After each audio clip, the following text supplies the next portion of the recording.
오늘은 왕의 규례, 왕의 규례이라는 제목으로 말씀을 선고합니다. 이제 정치에 대한 말씀을 이제 오늘부터 하게 되는데, 지금은 이제 각 나라마다 제도가 조금 달라서 뭐 대통령제를 하는 나라도 있고, 또 이렇게 수상을 뽑는 이러한 내각 중심의 나라도 있고, 이런 또 독재, 일방적으로 독재를 한 사람이 하는 나라도 있고 이렇게 여러 가지 체제가 있는데, 이제 그 중에 왕이 다스리던 그런 체제가 있었습니다. 지금도 이제 왕이 있는 나라가 있는데, 왕은 그냥 상징적으로 나라의 수반이고, 이제 실제로는 뭐 총리가 나라를 다스린다든지 이제 그런 상황이죠. 하나님께서 아직 가나안에 들어가기도 전에 이 왕에 대한 문제를 말씀하셨어요. 그것은 왜냐하면 그 주변 국가는 전부 왕들이 있었습니다. 애굽에도 왕이 있고, 또 지금 가나안 땅에도 왕이 있었어요.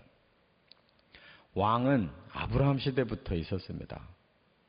그래서 블레셋 지역도 아비멜렉이라는 왕이 있었고, 애굽에 가니까 또 바로라는 왕이 있었잖아요. 그러니까 이 세상이 문명이 이렇게 발생하면서 이집트, 또 메소포타미아, 뭐 인도, 중국 이렇게 4대 문명이 발달하면서 바로 왕제도가 생겼어요.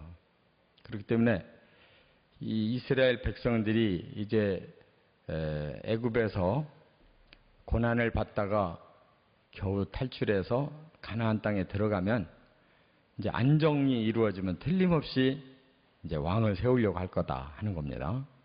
그래서 왕을 혹 세우더라도 일반 나라들의 왕과 하나님의 선민 나라의 왕은 달라야 된다는 거예요.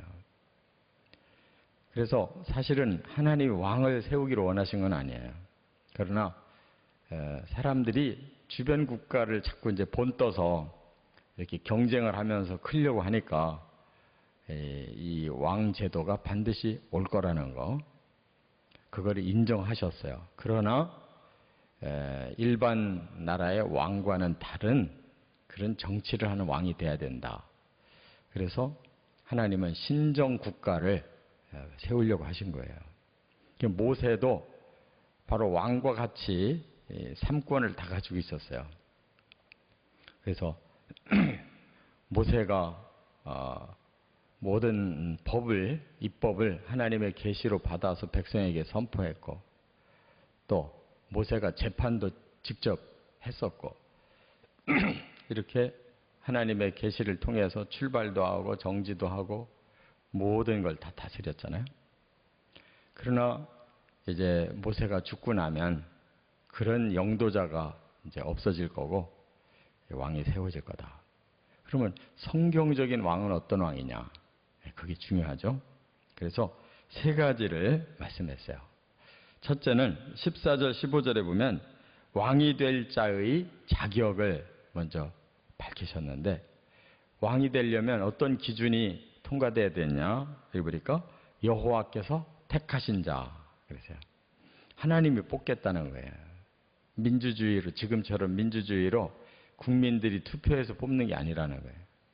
신정국가는 하나님이 원하는 사람을 택하면 백성들이 다 찬성해서 뽑으라, 이런 제도를 만드셨어요. 그래서 이 말씀을 주신 지 이제 300년이 지나서 사사시대를 거친 후에 실제로 왕정국가가 탄생되죠. 그 첫 번째 왕이 사울이라는 사람이에요. 하나님이 택하셨어요.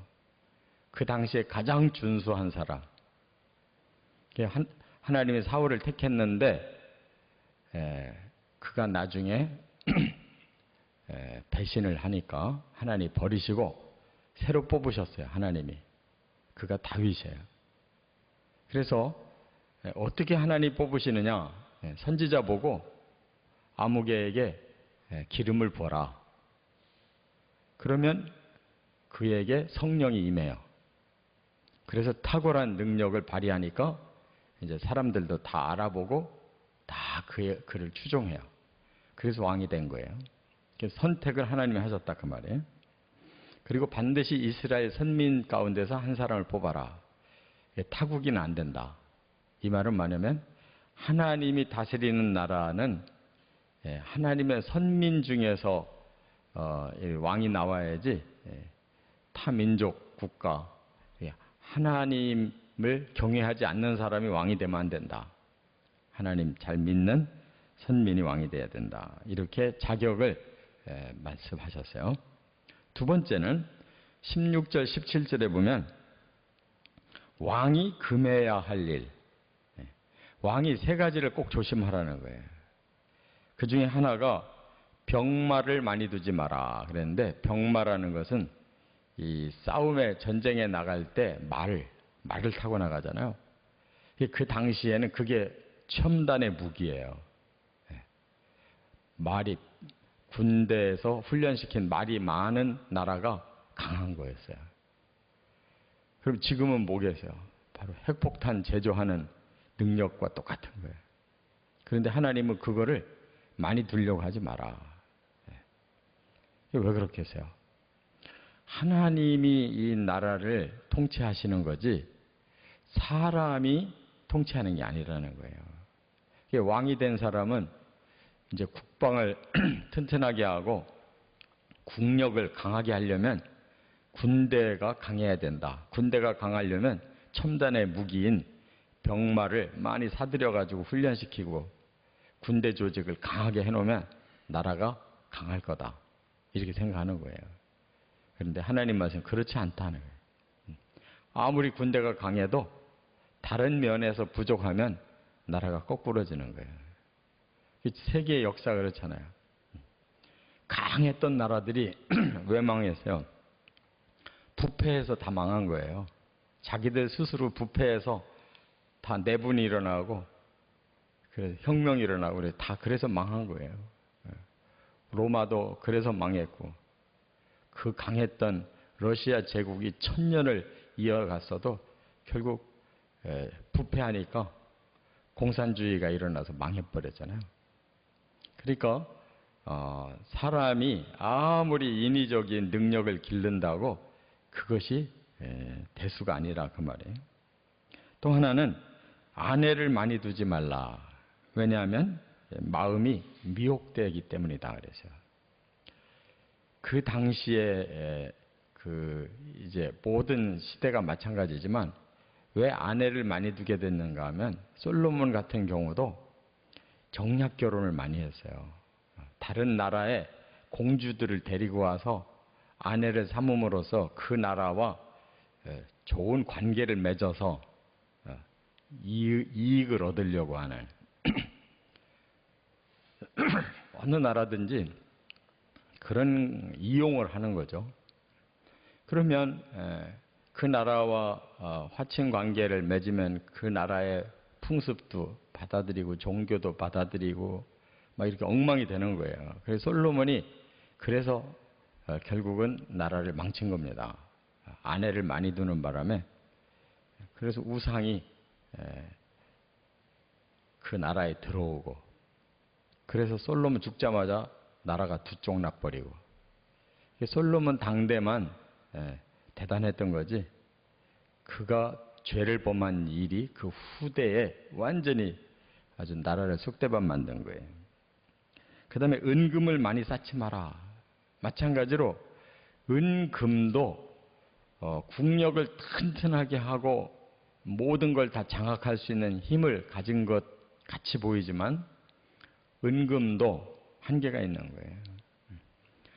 잘못하면 사람을 부패하게 만들고 사채하게 하고, 그 은금만 그게 권력의 힘이라고 믿고 가게 되면 사람들이 타락하는 것입니다. 이 세 가지, 군대 강화하지 말고 또 정략 결혼 많이 해가지고 오히려 혼돈되게 하지 말고 그리고 은금을 많이 쌓지 마라 그랬는데 바로 솔로몬이 이거 세 가지를 다 어기는 사람이에요. 그래서 결국 자기 당대만 강했지 이대로 내려갈수록 전부 멸절이 돼버렸어요.